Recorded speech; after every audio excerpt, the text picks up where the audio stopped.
Unit number 2 is about motion and force.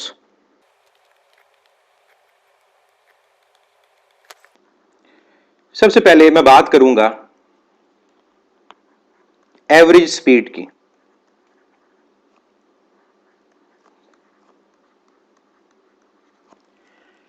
Average speed हमारे पास क्या होती है?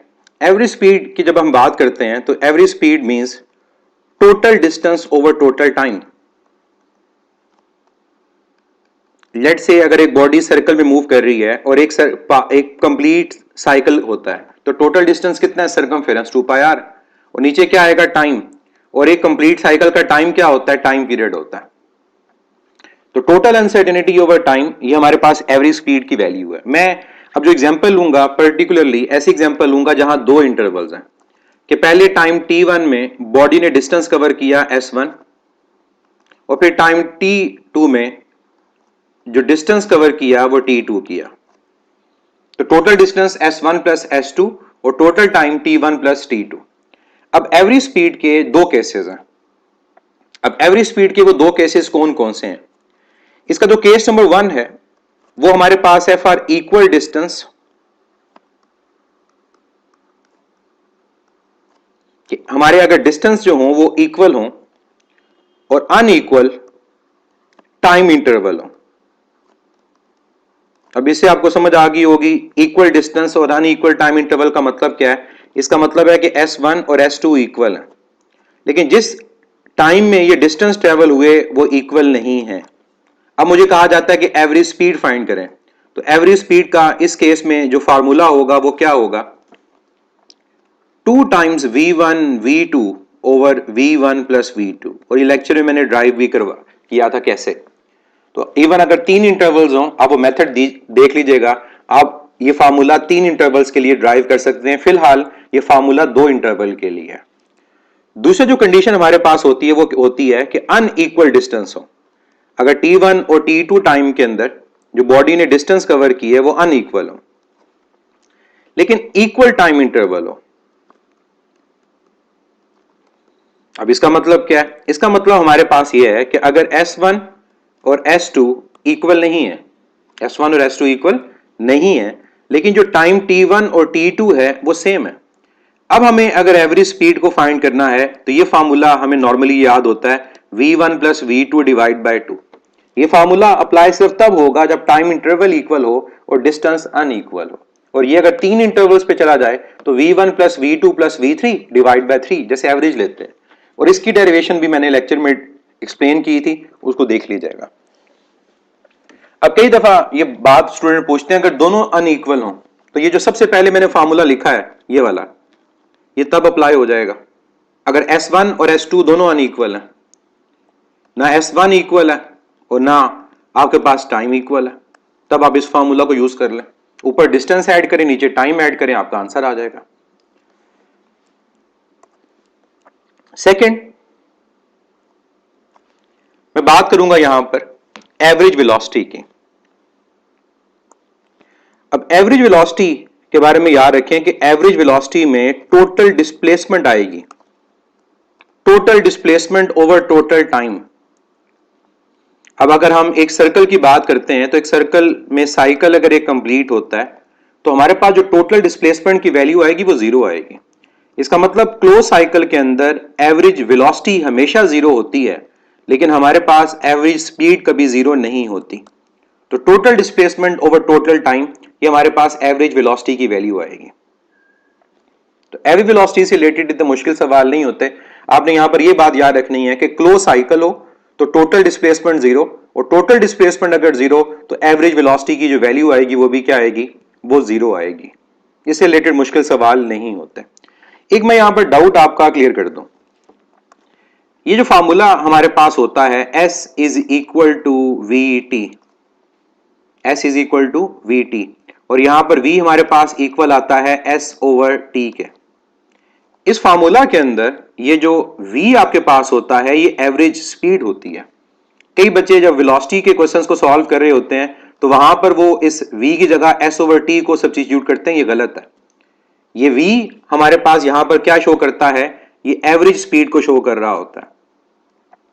और नॉर्मली वही बात जो मैंने आपको यूनिट 1 में बताई कि हमारी जब यूनिफॉर्म मोशन होती है तो यूनिफॉर्म मोशन के अंदर हम लोग जानते हैं कि हमारी जो एवरेज वैल्यू होती है वो इंस्टेंटेनियस वैल्यू के इक्वल होती है।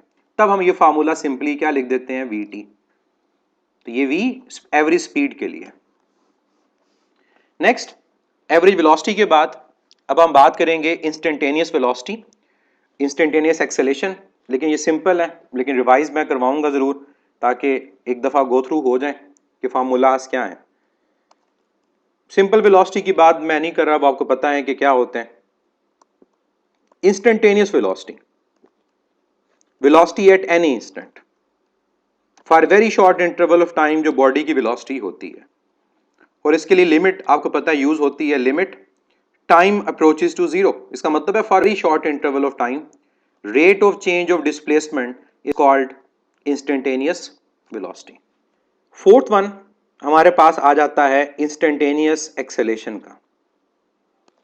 आप सब लोगों ने एक बात सुनी होगी कि जब बॉडी को हम अपवर्ड थ्रो करते हैं तो हाईएस्ट पॉइंट पर जाकर उसकी जो वेलोसिटी होती है वो जीरो हो जाती है। वो क्या है, वो इंस्टेंटेनियस वेलोसिटी है। लेकिन उस पूरी मोशन के अंदर एक्सेलेरेशन कांस्टेंट रहती है, इक्वल टू जी। इसका मतलब थ्रू आउट इंस्टेंटेनियस एक्सेलेरेशन हमारे पास जी के इक्वल होती है। तो इंस्टेंटेनियस एक्सेलेरेशन किसके इक्वल है? Instantaneous acceleration is equal to limit time approaches to zero delta v divided by delta t, rate of change of velocity for very short interval of time is called instantaneous velocity। यहां पर एक point मैं आपको बता दूं यहां पर कि जब हमारे पास यूनिफॉर्म केस होगा, फॉर एग्जांपल अगर मैं कहता हूं कि यूनिफॉर्म वेलोसिटी से बॉडी मूव कर रही है, तो तब हमारे पास जो एवरेज वैल्यू होती है और जो इंस्टेंटेनियस वैल्यू होती है वो सेम होती है। इसी तरह से ये भी याद रखिएगा कि हमारे पास अगर बॉडी की यूनिफॉर्म एक्सेलेरेशन है, यूनिफॉर्म एक्सेलेरेशन का मतलब है कि वेलोसिटी का चेंज यूनिफॉर्म है, तो तब भी हम यही कहेंगे कि जो एवरेज एक्सेलेरेशन हमारे पास होगी वही क्या होगी, इंस्टेंटेनियस एक्सेलेरेशन होगी। तो ये पॉइंट याद रखना। इससे रिलेटेड क्वेश्चंस ऐसे सच नहीं आते कि आपने कोई चीज़ कैलकुलेट करनी हो इंस्टेंटेनियस। क्वेश्चन अगर आएगा तो डायरेक्ट फार्मूला ही पूछेगा। और हर साल 4 से 5 ऐसे क्वेश्चंस होते हैं जो सिर्फ आपसे फार्मूलाज पूछे जाते हैं, ग्राफ्स पूछे जाते हैं। फिफ्थ हम बात करते हैं एवरेज एक्सेलेरेशन की। एवरेज एक्सेलेरेशन भी ऊपर वाले फार्मूलाज की तरह ही यूज होगा। और एवरेज एक्सेलेरेशन क्या होगी? एवरेज एक्सेलेरेशन हमारे पास होगी टोटल चेंज इन वेलोसिटी।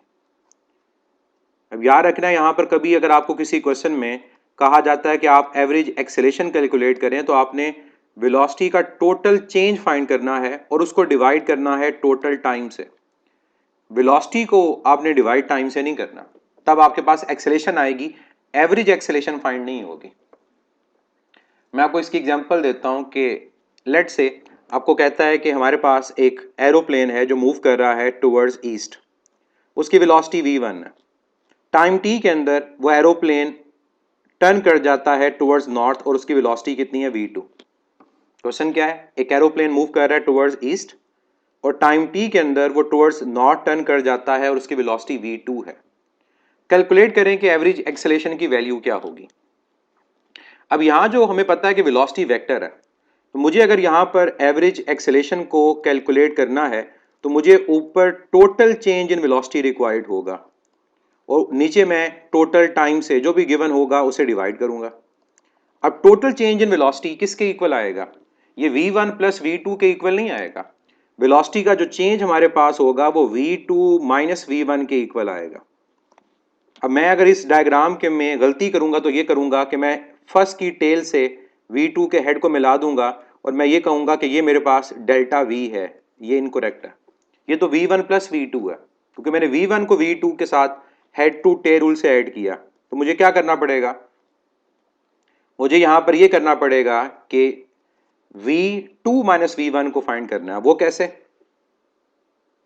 मेरे पास v2 तो वहीं रहेगा और आप लोगों ने वेक्टर्स के अंदर ये बात पढ़ी थी कि वेक्टर सबट्रैक्ट कैसे होते हैं, जब एक वेक्टर का नेगेटिव वेक्टर दूसरे में ऐड होता है। तो v2 माइनस v1 का मतलब होगा कि v2 में आपने नेगेटिव v1 को ऐड करना है। तो मैं v2 में v1 का नेगेटिव वेक्टर ऐड करूंगा और ये मेरे पास आएगा नेगेटिव v1 तो अब जो रिजल्टेंट मेरे पास आएगा वो ये आएगा, दिस वन, ये होगा रिजल्टेंट, और ये कहलाएगा delta we V2 minus V1 के। तो ये पॉइंट आप लोगों ने याद रखना है कि हमारे पास जब एवरेज एक्सेलेरेशन कैलकुलेट करनी होती है इस केस में, तो उसको किस तरह से कैलकुलेट करना है, टोटल चेंज इन वेलोसिटी को डिवाइड किससे करना है, टोटल टाइम से। और ये एग्जांपल मैंने आपको दी है, ऐसे क्वेश्चन आए तो आपको सॉल्व करना है। अब होता ये है कि मैग्नीट्यूड में मसला नहीं आता, डायरेक्शन में मसला आता है। जो बच्चे यू सिंपली V1 और V2 में ऐड कर देंगे, उनकी जो डायरेक्शन आएगी वो नॉर्थ ईस्ट आएगी, आंसर गलत हो जाएगा।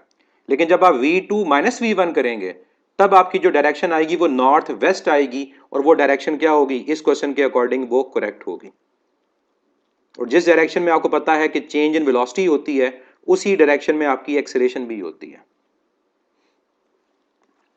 नेक्स्ट, एवरेज एक्सेलरेशन के बाद हम बात करते हैं फोर्स के हवाले से। सिंपल है, फोर्स आपको आइडिया है कि फोर्स हमारे पास वेक्टर किसके इक्वल है, मास टाइम्स एक्सेलरेशन के।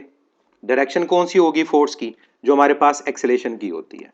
इसके अलावा फोर्स को क्या लिखा जाता है, force is rate of change of momentum delta P over delta T, और डेल्टा पी का मतलब होगा m delta we divide by delta T. बाकी फोर्स की डिफरेंट फॉर्म्स हैं, वो जैसे जैसे आती जाएंगी हम उसकी बात करते जाएंगे। फिलहाल ये force in terms of change in momentum ये याद रखिएगा। और इवन अगर कहीं पर ये लिखा हो कि हमारे पास जो फोर्स है ये किसके इक्वल है, ये impulse and time during which force is applied, तो ये भी करेक्ट होगा, ये इनकरेक्ट नहीं होगा, क्योंकि फोर्स अप्लाई करने से ही बॉडी में इम्पल्स प्रोड्यूस होती है, क्योंकि मोमेंटम चेंज होगा, और इम्पल्स मोमेंटम के चेंज को बोलते हैं। नेक्स्ट मैं बात करता हूं मोमेंटम की, और ये मैं मोमेंटम बात करूंगा लीनियर। एंगुलर मोमेंटम हमारे सिलेबस में नहीं है, लीनियर मोमेंटम हमारे सिलेबस में है, और इसका सिंबल हमारे पास होता है P। क्या फार्मूला होता है मोमेंटम का, मोमेंटम का अगर हम फार्मूला लिखें तो that is equal to under root, बल्कि अंडर रूट वाला बाद में लिखता हूं, पहले simple product of mass and velocity quantity of motion in the body. Direction, जो डायरेक्शन वेलोसिटी की होती है वो डायरेक्शन मोमेंटम की होती है। सर्कुलर मोशन में वेलोसिटी अलोंग टेंजेंट है, तो जो हमारा लीनियर मोमेंटम होगा वो भी अलोंग टेंजेंट होगा। मोमेंटम को in terms of kinetic energy लिखा जाए तो इसका फार्मूला होता है under root of 2 time mass into kinetic energy. जब भी क्वेश्चन आए कि काइनेटिक एनर्जी डबल कर दे मोमेंटम पे क्या इफेक्ट होगा, ये फार्मूला यूज होता है। इसके अलावा जो मोमेंटम का एक और फार्मूला है जो इन टर्म्स ऑफ वेलोसिटी आता है, वो क्या है, that is equal to 2 times kinetic energy divide by velocity. ये फार्मूला आपने वहां यूज नहीं करना जहां पर सिंपली काइनेटिक और मोमेंटम की बात हो, क्योंकि काइनेटिक और मोमेंटम के अलावा तीसरा फैक्टर कांस्टेंट होना चाहिए। तो वेलोसिटी तो कांस्टेंट नहीं है जब तक वो खुद नहीं कहेगा। तो कई दफा एग्जामिनर आपको सिंपली कहता है कि काइनेटिक एनर्जी 200% इंक्रीज हो गई, मोमेंटम पे क्या इफेक्ट होगा, तो ऐसे केसेस में ये वाला फार्मूला यूज आपने करना है। नेक्स्ट जो फार्मूला मैंने आपको लिख कर दिया वो सिर्फ तब अप्लाई करेंगे जब आपको वेलोसिटी की फॉर्म में क्वेश्चन पूछा जाएगा। अब यहां पर देखें, दोनों केसेस में जो फार्मूलाज मैंने लिखे आपके रिलेशन चेंज हो गया। फर्स्ट में जब वेलोसिटी कांस्टेंट है तो मोमेंटम का मास की पावर 1 के साथ रिलेशन है, और सेकंड में जब काइनेटिक एनर्जी कांस्टेंट है तो मोमेंटम का मास के अंडर रूट के साथ रिलेशन है। तो कई दफा एग्जामिनर में कहता है कि दो बॉडीज की वेलोसिटी कांस्टेंट है, अगर उनके मास गिवन है तो बताएं मोमेंटम की रेशो क्या आएगी।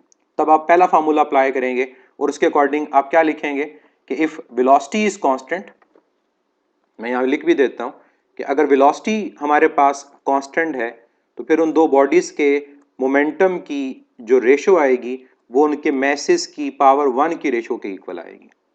लेकिन अगर हमें एग्जामिनर कहता है कि वेलोसिटी कांस्टेंट नहीं है, उन दोनों बॉडीज की काइनेटिक एनर्जी कांस्टेंट है, अब मोमेंटम की रेशो क्या आएगी। अब दूसरा फार्मूला, अब मास की पावर 1 के साथ रिलेशन नहीं होगा, अब मास के अंडर रूट के साथ रिलेशन होगा डायरेक्ट ही, लेकिन अंडर रूट के साथ। तो ये स्टेटमेंट से हमें पता चलता है कि कौन सा फार्मूला यूज होना है। फिर मोमेंटम के लिए हमारा जो रिलेशन है वो ये भी यूज होता है, एच ओवर लेमडा। ये आपको पता है कहां पर हम यूज करते हैं, डी ब्रॉगले में। ये हमें वेवलेंथ के साथ रिलेशन बताएगा, ये मैटर वेव में अप्लाई होता है। इसके अलावा इन टर्म्स ऑफ एनर्जी बात करूं तो मोमेंटम का फार्मूला हमारे पास क्या होगा, ई बाय सी। एनर्जी को हम डिवाइड किससे कर रहे हैं? स्पीड ऑफ लाइट से। और ये फार्मूला अप्लाई होता है फोटॉन्स के लिए। तो स्पेसिफिकली फार्मूलाज होते हैं, हमें पता होना चाहिए कि ये फार्मूला यहां यूज होना है या नहीं होना। लीनियर मोमेंटम के बाद मैं बात करता हूं इंपल्स की।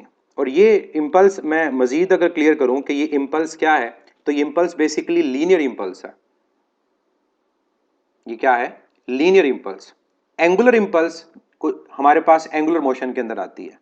इंपल्स का सिंबल हमारे पास होता है कैपिटल आई, ये भी वेक्टर क्वांटिटी है।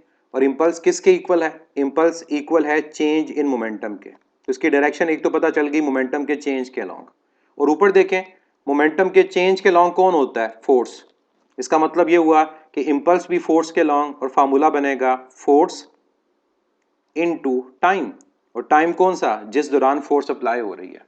अगर आप एक बॉडी पे 10 सेकेंड्स तक फोर्स अप्लाई करते रहोगे, तो जितनी फोर्स अप्लाई की उसको 10 सेकेंड से मल्टीप्लाई करेंगे, इंपल्स की वैल्यू फाइंड हो जाती है। तो impulse is a product of force and the time during which force is applied. Linear impulse और जो हमारे पास लीनियर मोमेंटम होता है, इन दोनों का यूनिट सेम होता है। और यूनिट इनका होता है न्यूटन सेकेंड। और न्यूटन सेकेंड अगर ऐसा ही बेस में लिखा जाएगा तो किलोग्राम मीटर पर सेकेंड के इक्वल होता है। लेकिन डायरेक्शन दोनों की सेम नहीं होती। मोमेंटम अलोंग वेलोसिटी होती है और impulse along change in momentum होता है, या अलोंग फोर्स या अलोंग एक्सेलेरेशन। और इवन ये फार्मूला अगर आप फर्दर लिखना चाहो तो मैस टाइम एक्सेलेरेशन, और ये साथ मल्टीप्लाई क्या हो रहा है? टाइम यूं भी लिखा जा सकता है। नेक्स्ट फार्मूला, एक और फार्मूला जो आपका मोमेंटम के हवाले से इस यूनिट में यूज होता है, and that is force due to water flow.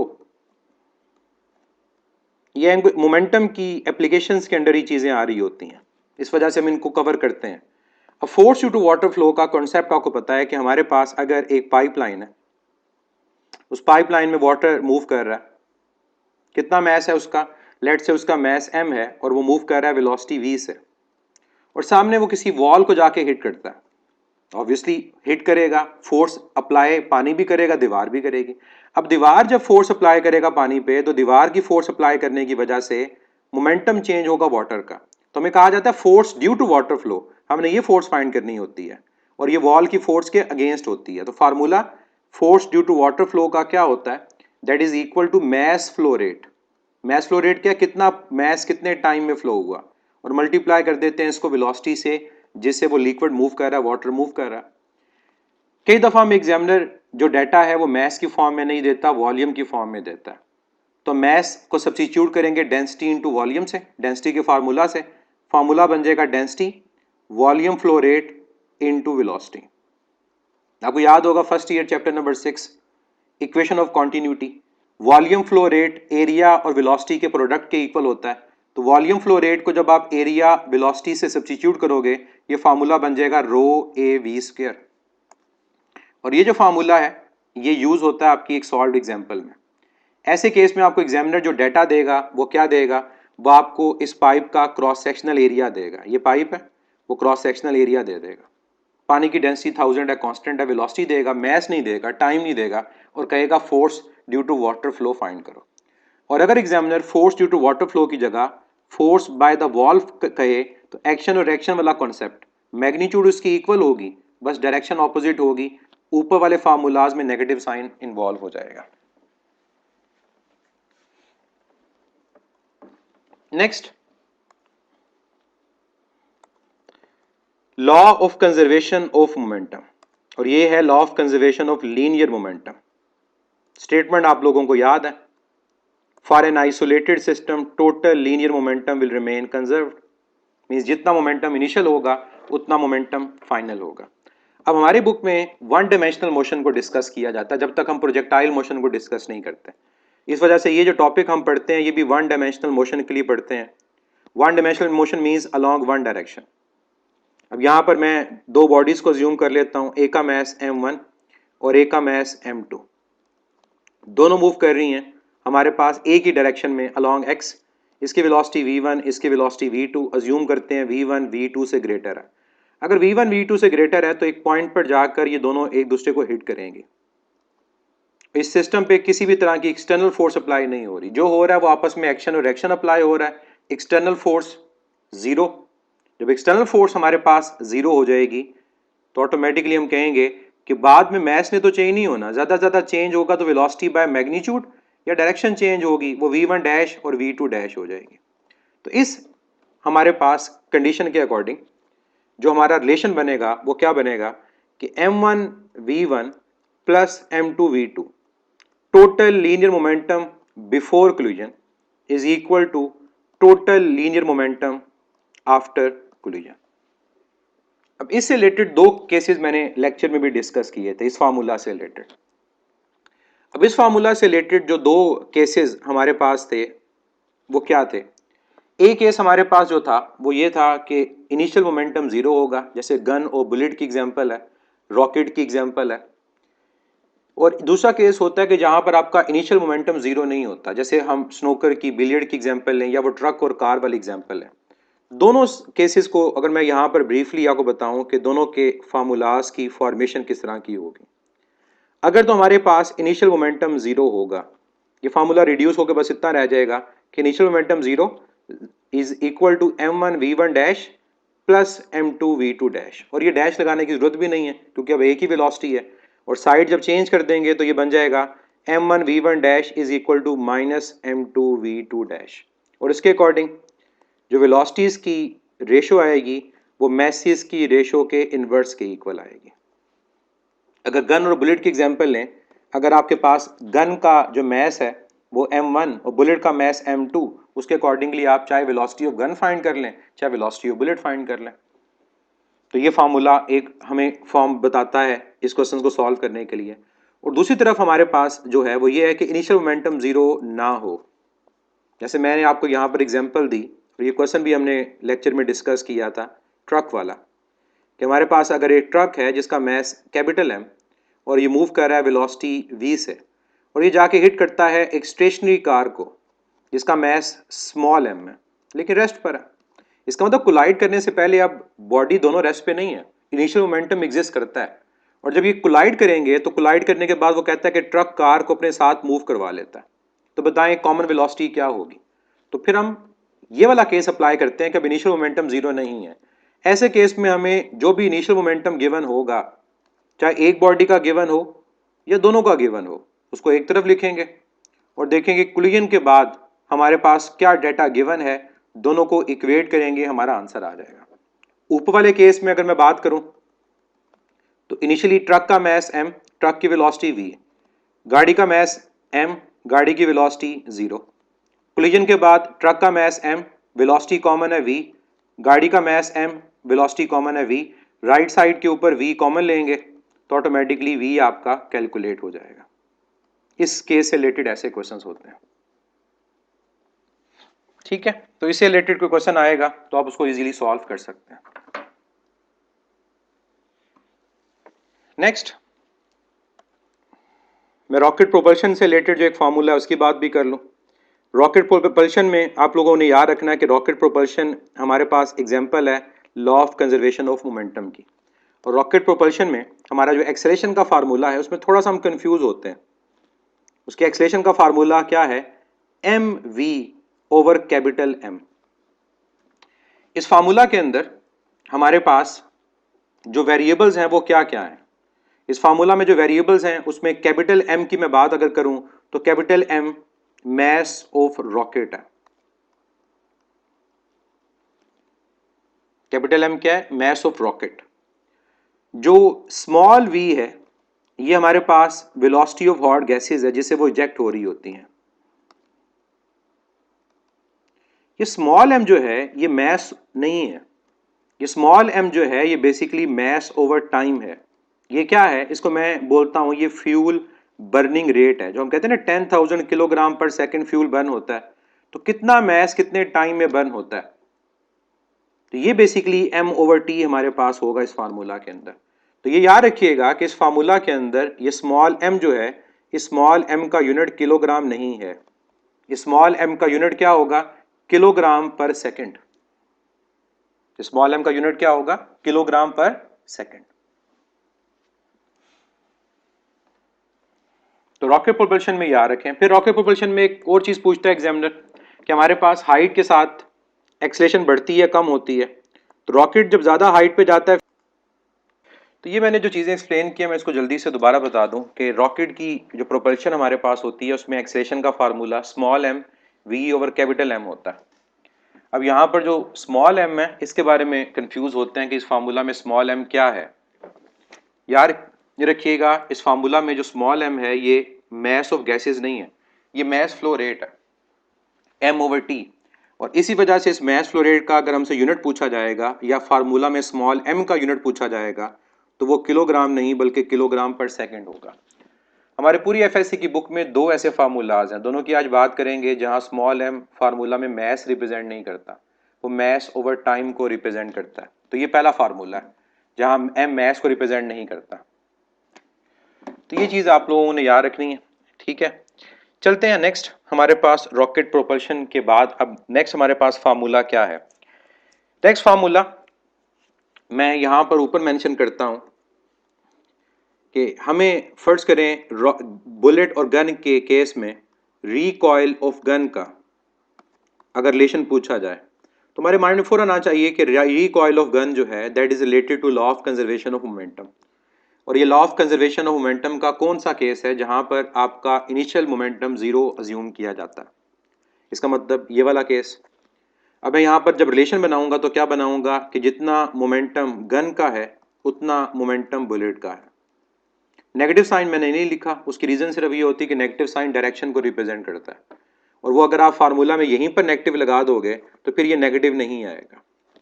तो ये कोई कंपल्शन नहीं है कि हमने नेगेटिव साइन जरूर लगाना है। अगर नेगेटिव साइन नहीं लगाया इसका मतलब शायद पहले लगा चुके हैं। तो रिकॉइल ऑफ गन का मतलब है कि आपने वी जी को फाइंड करना है। तो वी जी किसके इक्वल आएगा, ये इक्वल आएगा m b v b over m g. ये रिलेशन हमारे पास रिकॉइल ऑफ गन का है।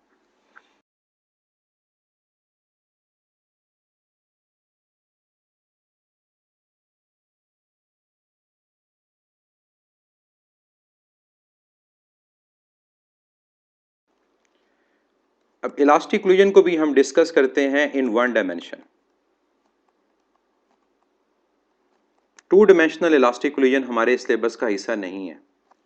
अब elastic collision in one dimension में हमें एक बात याद रखनी है कि जो रिलेटिव वेलोसिटी होती है बिफोर कोलिजन और जो रिलेटिव वेलोसिटी होती है आफ्टर कोलिजन ये सेम होती है।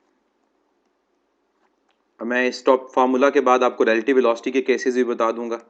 अब रिलेटिव वेलोसिटी बिफोर कोलिजन और रिलेटिव वेलोसिटी आफ्टर कोलिजन ये सेम है। अब रिलेटिव वेलोसिटी जो बिफोर कोलिजन हमारे पास होती है इसका रिलेशन क्या होता है v1 माइनस v2, और रिलेटिव वेलोसिटी आफ्टर कोलिजन का जो रिलेशन होता है वो होता है v2 dash minus v1 dash. और ये स्पेसिफिकली हम जो केस बुक में पढ़ते हैं उससे रिलेटेड है जहां पर जो दो बॉडीज हैं m1 और m2 वो मूव कर रही होती हैं एक डायरेक्शन में।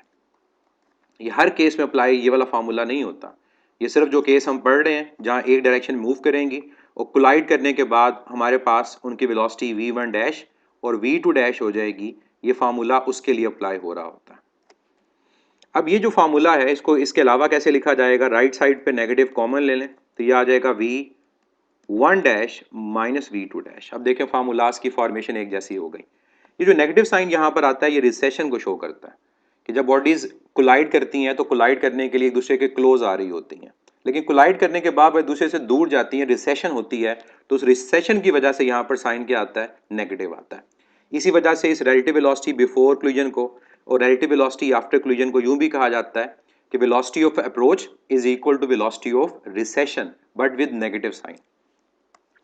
अब यहाँ से जो v1 डैश और v2 डैश का फार्मूला आता है जो हमारे न्यूमेरिकल एमसीक्यूज में यूज होता है, उसकी किस तरह से फॉर्मेशन बनती है, वो बेसिकली v1 और v2 का सम होता है और दोनों के डिनोमिनेटर में क्या आता है m1 plus m2, m1 plus m2। अगर v1 डैश का फार्मूला याद हो जाए तो v2 डैश का लिख देते हैं। अब यहाँ पर v1 डैश के न्यूमिनेटर में क्या आएगा m1 माइनस m2 और यहाँ पर हमारे पास क्या आता है 2 टाइम्स m2। अब v2 डैश का जब फार्मूला लिखेंगे तो सवाए न्यूमरेटर के सब कुछ सेम है, सब वैल्यूज न्यूमरेटर के अलावा सेम। यहाँ भी m1 प्लस m2, यहाँ पर भी m1 प्लस m2। अब यहाँ पर क्या होगा, ये इंटरचेंज हो जाएंगे ये 2m2 यहां पर आकर क्या बन जाएगा 2m1 और ये वैल्यूज यहां जाके क्या बन जाएगी m2 minus m1। Position change होगी और ऑर्डर चेंज हो जाएगा, 1 की जगह 2 आ जाएगा, 2 की जगह 1 आ जाएगा और ये v1 डैश और v2 डैश का फार्मूला बन जाएगा। ज्यादातर इलास्टिक कोलिजन के जो क्वेश्चन होते हैं वो होते हैं जब v2 0 होता है कि सेकंड बॉडी रेस्ट पर है, तो उसका फायदा में ये होता है कि हमारा ये फार्मूला रिड्यूस होकर सिर्फ फर्स्ट टर्म तक रह जाता है जिसमें सिर्फ v1 का फैक्टर इन्वॉल्व होगा। इसके केसेस भी देख लीजिएगा, लेक्चर में मैंने डिस्कस किए थे कि हमारे पास मैसेज इक्वल हों अनइक्वल हों तो क्या रिजल्ट्स आते हैं, लेकिन वेलोसिटी जीरो वाला फार्मूला याद कर लें क्योंकि ये आपके न्यूमेरिकल क्वेश्चंस में यूज होता है। नेक्स्ट अब हम बात करेंगे प्रोजेक्टाइल मोशन की। अब प्रोजेक्टाइल मोशन को मैं डिस्कस करूंगा इसकी टाइप वाइज। दो टाइप्स को मैं यहां पर डिस्कस करना चाहूंगा जिससे रिलेटेड हमारे क्वेश्चंस होते हैं। एक हमारी जो प्रोजेक्टाइल मोशन हमारी बुक में डिस्कस हुई है वो ही है oblique projectile motion. Oblique projectile motion के अंदर हम बॉडी को एट एंगल थीटा और वो थीटा 0 से ग्रेटर और 90 से लेसर है उसे प्रोजेक्ट करते हैं। और दूसरी हमारे पास होती है हॉरिजॉन्टल प्रोजेक्टाइल मोशन जहां पर एक बॉडी को एक हाइट से हॉरिजॉन्टल डायरेक्शन में थ्रो किया जाता है और हमारे पास इनिशियल जो y कंपोनेंट होता है वेलोसिटी का वो 0 होता है। दोनों को मैं अगर ड्रॉ करके आपको समझाऊं कि ऑब्लिक प्रोजेक्टाइल मोशन में क्या होगा, जब बॉडी को हम प्रोजेक्ट करेंगे तो जो इनिशियल वेलोसिटी है उसका जो एंगल थीटा होगा that will be greater than 0 and less than 90। और यहाँ पर इनिशियली हमारे वेलोसिटी के दो कंपोनेंट्स होंगे, एक होगा वी आई एक्स और एक हमारे पास होगा वी आई वाई और ये बनेगा पाथ। और इस पाथ को क्या बोलते हैं हम, इस ट्रेजेक्ट्री को, कि पैराबोलिक पाथ है। अब हॉरिजॉन्टल प्रोजेक्टाइल मोशन में क्या होता है, हॉरिजॉन्टल प्रोजेक्टाइल मोशन में हम बॉडी को एक सर्टेन हाइट एज से हॉरिजॉन्टल डायरेक्शन में प्रोजेक्ट करते हैं। जब एक बॉडी को हम हॉरिजॉन्टल डायरेक्शन में प्रोजेक्ट करेंगे यानी वहां पर हमारा जो इनिशियल एंगल होगा वो 0 होगा और हमारी जो हाइट होगी ग्राउंड पे से वो कुछ ना कुछ होगी, हाइट नॉन 0 होगी। अब इसका मतलब यहाँ पर यह है कि यहाँ पर इनिशियल वेलोसिटी में सिर्फ x कंपोनेंट इन्वॉल्व होगा और यहाँ पर हमारी वेलोसिटी का जो इनिशियल y कंपोनेंट होगा वो 0 होगा। पाथ यहाँ भी जो बनेगा वो पैराबोलिक ही बनेगा, लेकिन जो शेप वाइज है वो हाफ पैराबोला बनता है, लेकिन पाथ को हम ओवरऑल क्या बोलते हैं, ये पैराबोलिक पाथ होता है। ये हमें डिफरेंस पता होना चाहिए दोनों के अंदर।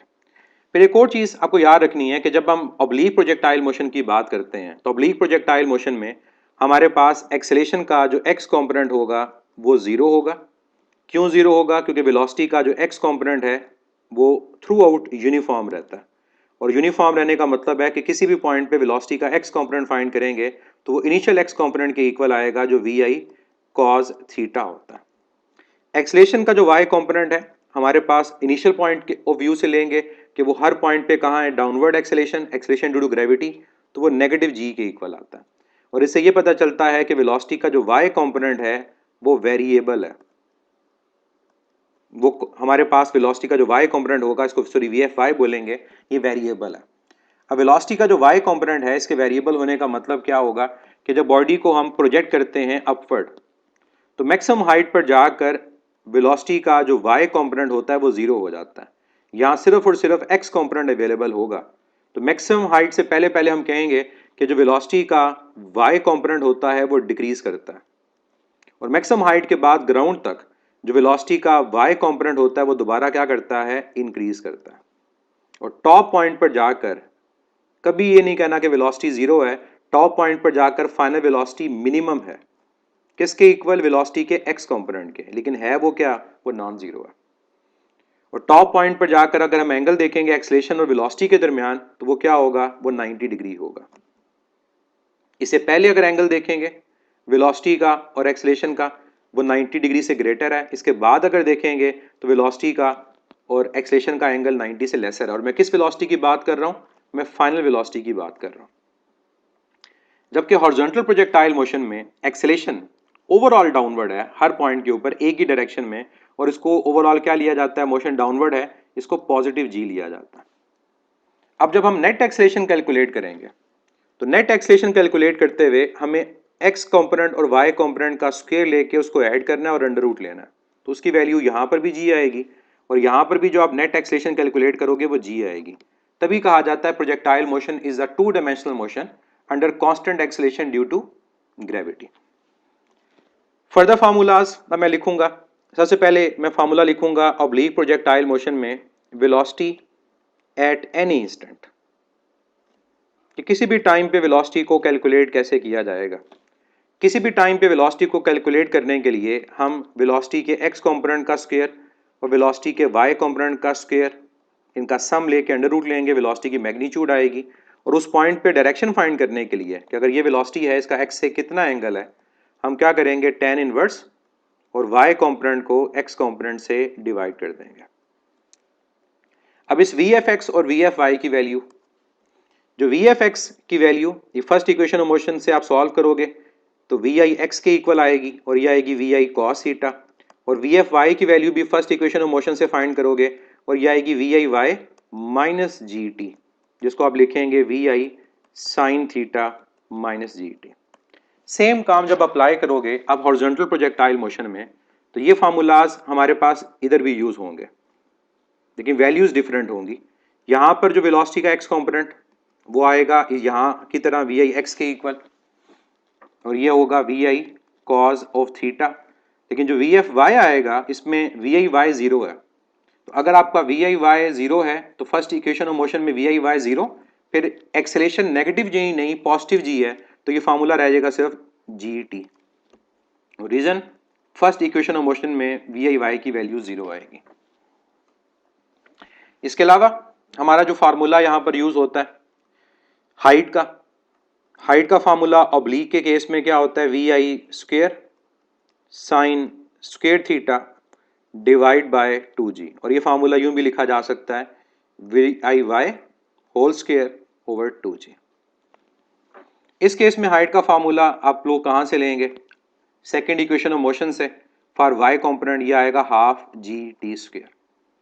टाइम ऑफ लाइट जो टोटल टाइम है उसका formula 2VI sine theta divide by g, और उसको भी लिखा जा सकता है 2 टाइम्स VIY ओवर g। ये टोटल टाइम है। Total time means point of projection से लेकर पॉइंट ऑफ लैंडिंग तक, यहां पर अगर टाइम जीरो है तो ये टोटल टाइम t है। कई दफा हमें एग्जामिनर टोटल टाइम की जगह ये कहता है फाइंड करें time to reach maximum height, तो मैक्सिमम हाइट तक पहुंचने में जो टोटल टाइम आपके पास होगा वो टोटल टाइम का हाफ हो जाएगा।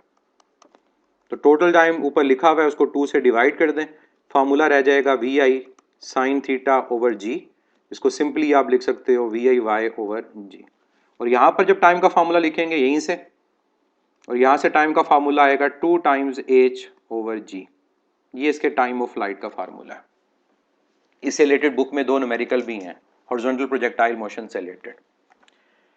नेक्स्ट फार्मूला हमारे पास रेंज का, प्रोजेक्टाइल मोशन की रेंज। प्रोजेक्टाइल मोशन की रेंज का फार्मूला है VI square sine of 2 theta divide by g। Sine 2 theta ये डबल एंगल आइडेंटिटी कहलाता है और ये होता है 2 साइन थीटा कॉस थीटा। तो ये फार्मूला यूं भी लिखा जाए तो करेक्ट है। और यहां पर अगर मैं लिखता हूं हॉरिजॉन्टल में रेंज का फार्मूला, तो S is equal to VT के फार्मूला से VI x इंटू टी, और यहां पर VI x किसके इक्वल है, VI cos थीटा के, और टाइम किसके इक्वल है, under root 2 times h over g। यहां से रेंज कैलकुलेट हो जाएगी। Next maximum range. आपको पता है कि मैक्सिमम रेंज कब होती है, जब एंगल 45 होता है, उसका formula VI square over g होगा। और यहां से अगर मैं रेंज का और मैक्सिमम रेंज का फार्मूला इकट्ठा लिखता हूं तो यहां पर जो VI स्क्वायर ओवर g ये हमारे पास रिप्लेस हो जाएगा, फार्मूला आ जाएगा R maximum into sine of 2 theta. ये कंपैरिजन के लिए यूज होता है जब आपने रेंज को और मैक्सिमम रेंज को कंपेयर करना होता है। फिर आपका फार्मूला ऐसा भी है जहां पर आप रेंज को और हाइट को कंपेयर करते हो, और वो आपको पता है कि रेंज और हाइट को कंपेयर करने के लिए हम रिलेशन कौन सा यूज करेंगे, हम रेंज को और हाइट को इक्वल कर देंगे, और वहां से हमारे पास एक शॉर्टकट आता है, और वो शॉर्टकट किस फॉर्म का है, वो है R tan theta is equal to 4 times h। ये ओवरऑल रेंज और हाइट को कंपेयर करने का है। और अगर मैं स्पेसिफिकली मैक्सिमम रेंज को कंपेयर करूं तो मुझे एंगल 45 पुट करना पड़ेगा। तो tan 45 1 होता है तो मैक्सिमम रेंज इक्वल आएगा 4 टाइम्स हाइट के। और इसी फार्मूला को आप कहते हो कि जो मैक्सिमम रेंज के साथ हाइट है 1/4 है। ये रिलेशन बनता है इसका। फिर इसी ऑब्लिक प्रोजेक्टाइल मोशन में आपका एक शॉर्टकट हाइट का और टाइम का भी था। जब आप हाइट और टाइम को कंपेयर करते हो और वो हमारे पास रिलेशन क्या आता है, height is equal to T square g divide by 8। और आप यहाँ पर g की जगह 10 और 8 उसे भी कर सकते हैं, तो ये बन जाएगा 5/4 इंटू टी स्क्वायर। ये हाइट और टाइम को कंपेयर करने के लिए यूज होता है। ये शॉर्टकट्स हैं कुछ।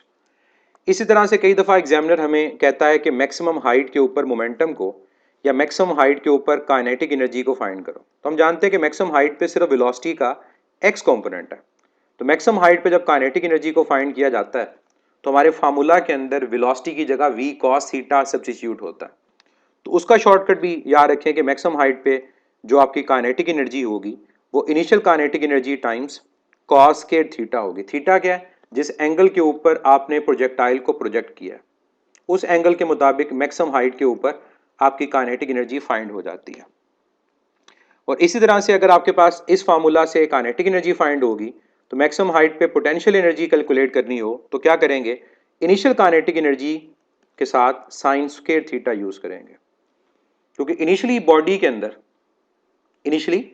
अंदर जो प्रेजेंट एनर्जी है वो काइनेटिक है, तो काइनेटिक एनर्जी का फैक्टर बनेगा, वो काइनेटिक ही एज अ टोटल कंसीडर होगा। और यहाँ भी जो थीटा हमारे पास होगा वो क्या होगा, वो एंगल ऑफ प्रोजेक्शन होगा। और हाइट और रेंज कब इक्वल होती है वो आपको पता है। इस फार्मूला के अंदर अगर आप हाइट को और रेंज को इक्वल पुट कर देंगे तो हाइट और रेंज हमारे पास अगर इक्वल होंगे तो 76 डिग्री आता है। और 76 डिग्री को कहा जाता है tan इनवर्स 4। और tan इनवर्स 4 मींस 76 डिग्री। इस फार्मूला से रिलेटेड जो क्वेश्चन होते हैं वो ये होते हैं कि 15 डिग्री वो एंगल है जिस पे रेंज जो होती है वो मैक्सिमम रेंज का क्या हो जाती है, वो हाफ हो जाती है। तो ऐसे क्वेश्चंस आपसे इससे रिलेटेड पूछे जाते हैं, तो आपने इनको याद रखना है कि किस तरह से हम उनको सॉल्व करेंगे। तो ये हमारे पास प्रोजेक्टाइल मोशन के फार्मूलाज हैं और यूनिट नंबर 2 में चैप्टर नंबर 3 के फार्मूलाज हैं। नेक्स्ट मैं बात करूंगा टॉर्क की। टॉर्क जिसको आप मोमेंट ऑफ फोर्स भी बोलते हो, अब इसके फार्मूलाज डायग्राम वाइज चेंज होते हैं। कुछ फार्मूलाज तो जनरल हैं लेकिन कुछ फार्मूलाज ऐसे हैं जो हमारे पास डायग्राम वाइज चेंज हो जाएंगे।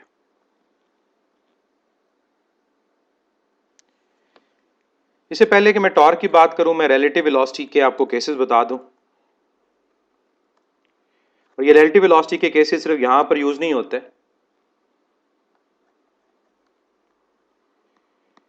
ये आपके पास कई और जगहों पर यूज भी होंगे, डॉपलर इफेक्ट में यूज भी होंगे। इवन हमारे पास और भी कई ऐसी जगह हैं जैसे मोमेंटम से रिलेटेड क्वेश्चन होते हैं, बॉडीज मूव कर रही होती हैं ऑपोजिट, वहां भी यूज होते हैं।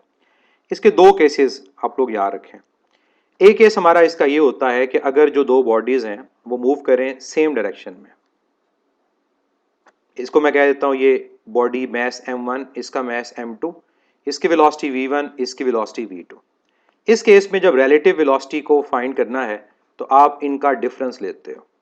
और ये मैग्नीट्यूड का साइन क्यों लगा रहा हूं, बड़े में से छोटे को सेपरेट करेंगे।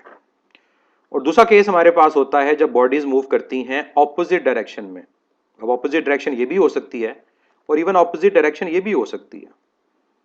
तो ये लाजमी नहीं है कि एक दूसरे की तरफ ही मूव करें, एक दूसरे से अवे मूव भी कर सकती हैं। अब यहाँ वेलोसिटी v1 और v2 है, यहाँ v1 और v2 है, तो ऑपोजिट डायरेक्शन में रिलेटिव वेलोसिटी हमेशा सम के इक्वल आती है, v1 प्लस v2। ये दो फार्मूलाज याद रखें कि हमारे पास डायरेक्शन अगर सेम हो तो रिलेटिव वेलोसिटी फाइंड करने के लिए ग्रेटर में से स्मॉलर का डिफरेंस लेंगे, और डायरेक्शन अगर ऑपोजिट हो तो रिलेटिव वेलोसिटी फाइंड करने के लिए दोनों का सम लेंगे। टॉर्क या moment of force, turning effect of force, आप जानते हैं इसको। अब टॉर्क के लिए हमारा जो रिलेशन यूज होता है वो ये कि टॉर्क क्रॉस प्रोडक्ट है R cross F।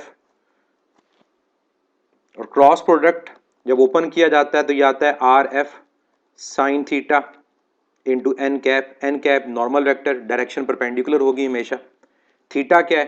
Theta is the angle between R and F. कि हमारे पास अगर ये दो वेक्टर्स हैं, ये मेरे पास वेक्टर आर है और ये मेरे पास वेक्टर एफ है, तो मैं आर को ड्रॉ करूंगा फॉरवर्ड और ये मेरे पास एंगल होगा बिटवीन आर एंड एफ, क्योंकि एंगल हमेशा टेल टेल का या हेड हेड का होता है, सेम जो सेगमेंट्स होंगे उनके दरमियान एंगल होगा। तो एंगल अगर आर और एफ के दरमियान हो तो फार्मूला के अंदर क्या आता है? आर एफ साइन थीटा, ये हमारा रिलेशन यूज होता है। मैग्नीट्यूड की फॉर्म में लिखा जाए तो फिर आपके पास एन कैप नहीं आएगा, simply R F sine theta आएगा। और अगर आपके पास फर्दर इसको सॉल्व किया जाए कि एंगल, अगर मैं अज्यूम कर लेता हूं कि मेरे पास एंगल की वैल्यू 90 है, तो फिर हम इसको यूं भी लिख सकते हैं कि torque is equal to R into F. F की जगह अगर एम में पुट कर दें तो यह आ जाएगा एम ए आर, और ये जो एक्सेलेरेशन हमारे पास है इसकी जगह मैं अगर आर अल्फा पुट कर दूं, क्योंकि सर्कुलर मोशन में ये टेंजेंशियल एक्सेलेरेशन होती है, सेंट्रीपिटल नहीं होती। तो जब अगर सर्कुलर मोशन की मैं बात कर रहा हूं तो सर्कुलर मोशन के केस में ये जो हमारे पास एक्सेलेरेशन है टॉर्क के फार्मूला के अंदर ये टेंजेंशियल होती है, और टेंजेंशियल होती है आर अल्फा, तभी ये फार्मूला चेंज होकर बन जाता है एम आर स्क्वायर अल्फा। और आप जानते हैं एम आर स्क्वायर क्या? मोमेंट ऑफ इनर्शिया, तो torque is equal to I times alpha. जिस तरह force rate of change of momentum है, torque rate of change of angular momentum है, delta L over delta T. ये formulas हैं torque के जो याद रखने हैं। फिर यहां मैं टॉर्क में आपको बता दूं कि क्रॉस प्रोडक्ट से रिलेटेड क्वेश्चन भी आते हैं। क्रॉस प्रोडक्ट से रिलेटेड जब क्वेश्चन आते हैं तब टॉर्क को कैसे सॉल्व किया जाता है मैं बताता हूं इसको एग्जांपल से। फर्स्ट करो जो वेक्टर आर है वो है a1i plus b1j plus c1k, ये कोऑर्डिनेट्स हैं, जैसे 3i plus 2j minus k होता है। और जो वेक्टर f है उसके कोऑर्डिनेट्स हैं a2i plus b2j plus c2k।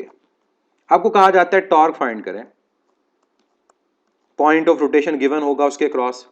अब क्रॉस प्रोडक्ट में टॉर्क फाइंड करने के लिए आपको डिटर्मिनेंट लेना पड़ता है। डिटर्मिनेंट किसका?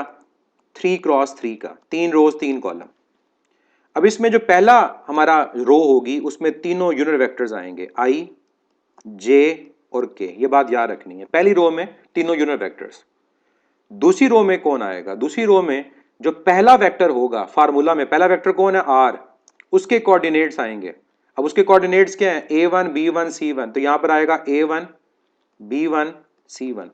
और लास्ट रो के अंदर दूसरा वेक्टर जो f है उसके कोऑर्डिनेट्स आएंगे और वो है a2 b2 c2। अब इस डिटर्मिनेंट को सॉल्व करना आना चाहिए आपको। अब सॉल्व करने के लिए मैंने आपको बताया भी था लेक्चर में भी कैसे करना है इसको। इसके 3 डिटर्मिनेंट बनाने हैं आपने, पहला i के साथ, दूसरा j के साथ, तीसरा k के साथ। और इनके साइंस का मैंने ऑर्डर भी बताया था आपको, i positive, j negative, k positive. ये डिटर्मिनेंट को सॉल्व करने का मेथड है, फार्मूला से ही आता है। तो i positive, j negative, k positive. अब ये जो डिटर्मिनेंट आपके पास होंगे ये 2 क्रॉस 2 के होंगे, मतलब 2 रोज 2 कॉलम। अब इनमें आएगा क्या समझिएगा। जब आप i को लेंगे ना, i को, तो आपने i के रो और i के कॉलम को छोड़ देना। उसके अलावा जो बाकी आपके पास कोऑर्डिनेट्स हैं उनको यहां लिख दें, और वो कौन कौन है? b1 c1 b2 c2, जो भी वैल्यूज होंगी लिख देंगे साइंस के साथ। फिर जब आप j को लेंगे तो आप j के रो को और j के कॉलम को छोड़ देंगे। अब j के रो को और जब j के कॉलम को आप छोड़ेंगे तो बाकी जो 4 कोऑर्डिनेट्स हैं उनको यहां पर लिख दें, और वो कौन कौन है? a1 c1 a2 c2। और फिर जब आप k को लेंगे तो आपने k की रो और k के कॉलम को छोड़ देना है। जब k की रो और k के कॉलम को छोड़ेंगे तो बाकी कोऑर्डिनेट्स जो हैं वो यहां लिख दें, a1 b1 a2 b2। अब आप सब लोगों ने, चाहे आप लोगों ने प्री मेडिकल के हैं, इंजीनियरिंग के हैं, मैट्रिक में 2 क्रॉस 2 का डिटर्मिनेंट सीखा था। क्या था? क्रॉस में मल्टीप्लाई करके डिफरेंस ले लें, मतलब ad माइनस bc। तो आगे कुछ भी नहीं है, जो ये वैल्यूज लिखी है ना आप लोगों ने, आपने क्रॉस से मल्टीप्लाई करके इनका डिफरेंस लेना है।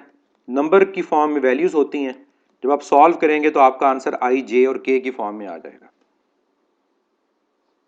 ठीक है, तो वो आपके पास क्या आएगा, B1C2 माइनस B2C1, यहां पर आएगा A2C2 माइनस A2C1, और यहां पर आएगा A1B2 माइनस A2B1। ये आपके पास सॉल्व करने से आंसर आ जाता है। तो ये टॉर्क में क्रॉस प्रोडक्ट के साथ सॉल्व करने का इसका तरीका है। फिर फर्दर टॉर्क में हमने कपल की बात की थी। टॉर्क कपल कोई डिफरेंट चीजें नहीं है, कपल टॉर्क ही होती है, लेकिन कपल एक ऐसी टॉर्क है जहां कुछ कंडीशन सेटिस्फाई हों, और वो कंडीशंस क्या थी कि जो फोर्सेस हमारे पास हों, एक बॉडी पे लग रही हों, दो मैग्नीट्यूड उनकी क्या हो, सेम, डायरेक्शन क्या हो, ऑपोजिट, आपस में क्या हो, पैरेलल। तो ये दोनों फोर्सेस के line of action of force को देखें तो ये क्या है, ये दोनों पैरेलल हैं, नॉन कोलिनियर है, क्योंकि अगर तो ये कोलिनियर होंगी तो कैंसिल हो जाएंगी। ये नॉन कोलिनियर फोर्सेस हैं लेकिन पैरेलल हैं, मैग्नीट्यूड में इक्वल हैं। कहीं भी पॉइंट ऑफ रोटेशन हो सकता है इसका, सेंटर में, साइड पर, तो क्या होगा, इन फोर्सेस की वजह से इस बॉडी में एक रोटेशन प्रोड्यूस होगी, और जो ये रोटेशन प्रोड्यूस होगी, इस नेट टॉर्क को इन दो इक्वल और ऑपोजिट फोर्सेस की वजह से हम क्या नाम देंगे, कपल का या कपलिंग टॉर्क का।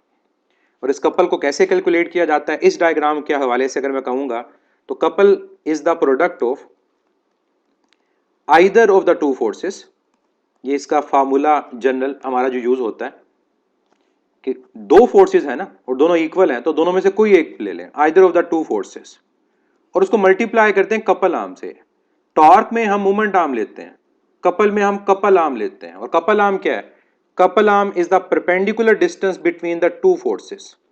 मोमेंट आर्म क्या है, moment arm is the perpendicular distance from line of action of force two point of rotation. ये वो चीज डिफरेंट है।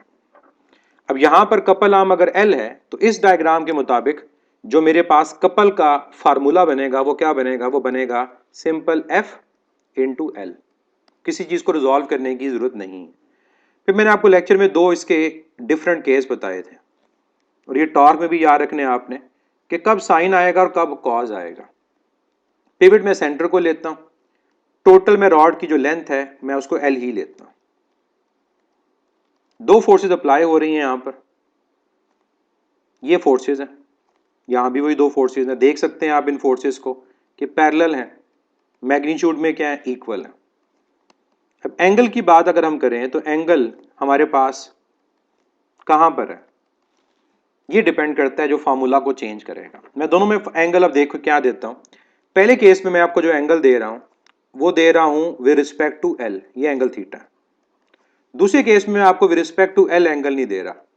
या यूं भी कह सकते हो कि पहले केस में angle between F and L है, दूसरे केस में angle between F and L नहीं है, क्योंकि अगर मैं इस वेक्टर को आगे रीड्रॉ करता हूं तो ये एंगल F और L के दरमियान है, और इस केस में अगर मैं इस L को फॉरवर्ड ड्रॉ करता हूं तो ये एंगल F और L के दरमियान नहीं है। तो क्या शॉर्टकट बताया था कि अगर एंगल F और L के दरमियान हो तो फिर आपका फोर्स का जो कंपोनेंट इन्वॉल्व होगा वो sine theta, F sine theta, perpendicular component. और ये आप रिजॉल्व करके चेक भी कर सकते हो, ये F साइन थीटा L के परपेंडिकुलर है। लेकिन जब एंगल F और L के दरमियान नहीं होता तो तब हम जब रिजॉल्व करते हैं तो F का जो कंपोनेंट L के परपेंडिकुलर आता है वो F cos थीटा आता है। तब फार्मूला क्या बनेगा, F cos theta into L। तो ये डिफरेंस दोनों में याद रखें, ये टॉर्क में भी आपको हेल्प करता है। शॉर्टकट क्या है, if angle is between F and R तो साइन आएगा, और अगर आपको डायग्राम में एंगल F और R के इन बिटवीन नहीं दिया हुआ तो कॉज आएगा। ये डायग्राम से मैंने आपको बता दिया। फिर इक्विलिब्रियम के कोई फार्मूलाज नहीं है, इक्विलिब्रियम में कंडीशंस ही अप्लाई होती हैं, फर्स्ट कंडीशन और सेकंड कंडीशन। फर्स्ट कंडीशन आपके पास ट्रांसलेशनल इक्विलिब्रियम से रिलेटेड है और सेकंड कंडीशन रोटेशनल से रिलेटेड है। फर्स्ट कंडीशन में हम लोग क्या करते हैं, हम बॉडी पे अप्लाइड जितनी भी फोर्सेस होती हैं उनका सम लेते हैं, चाहे अलजेब्रिक बोलें इसको, सम ऑफ फोर्सेस जीरो। और सम ऑफ फोर्सेस का मतलब होता है फोर्सेस अलोंग x, ये भी जीरो होनी चाहिए, और फोर्सेस अलोंग y, और नहीं होगा एंड होगा, ये भी जीरो होनी चाहिए, तब फर्स्ट कंडीशन सेटिस्फाई होती है। और जो सेकंड कंडीशन ऑफ इक्विलिब्रियम है, ये सेकंड कंडीशन ऑफ इक्विलिब्रियम हमारे पास कब सेटिस्फाई होती है, जब एक बॉडी पे अप्लाइड जो तमाम टॉर्क्स होते हैं वो जीरो हों। और इसका मतलब होता है कि बॉडी पे जितनी टॉर्क एंटी क्लॉकवाइज होगी उतनी टॉर्क क्लॉकवाइज होगी। और हम जब इसको एक तरफ लिखते हैं तो हम एंटी क्लॉकवाइज टॉर्क को क्या लिखते हैं, पॉजिटिव, और क्लॉकवाइज टॉर्क को क्या लिखते हैं, नेगेटिव, और इनका सम किसके इक्वल है, जीरो के। यूं इसको लिखा जाता है। जब नेट टॉर्क भी अगर कैलकुलेट करनी हो तो क्लॉकवाइज टॉर्क और एंटी क्लॉकवाइज के साथ साइन, तो यहां से देख सकते हैं साइन क्या आएंगे आपके पास, ठीक है। लेकिन ये साइन डायरेक्शन साइड चेंज होने से आए हैं। लेकिन नॉर्मली जब नेट टॉर्क ली जाए तो एंटी क्लॉकवाइज पॉजिटिव होती है और क्लॉकवाइज टॉर्क नेगेटिव होती है। टॉर्क हो या कपल हो, टॉर्क हो या कपल हो, इसका जो यूनिट हमारे पास होता है वो न्यूटन मीटर होता है। जूल यूज नहीं करते क्योंकि ये एनर्जी नहीं है। जूल वहां पर यूज होता है सिर्फ जहां पर एनर्जी मेजर हो रही होती है, heat, work, potential energy, kinetic energy. Torque rotational analog है फोर्स का, तो अगर ये फोर्स का रोटेशनल एनालॉग है तो जूल यूज नहीं हो सकता इसके लिए। तो टॉर्क का यूनिट न्यूटन मीटर इक्विवेलेंट जरूर है लेकिन यूज नहीं होता, और किलोग्राम मीटर स्क्वायर पर सेकंड स्क्वायर। और ये बार बार ऊपर मैं बात कर चुका हूं कि टॉर्क के फार्मूला के अंदर एंगुलर एक्सेलेरेशन आती है, और अगर लीनियर एक्सेलेरेशन की बात करें तो वो सेंट्रीपिटल नहीं होती, वो टेंजेंशियल एक्सेलेरेशन होती है। ये हमारे यूनिट नंबर 2 चैप्टर नंबर 2 और 3 के जो फार्मूलाज हैं मैंने वो लिखे हैं।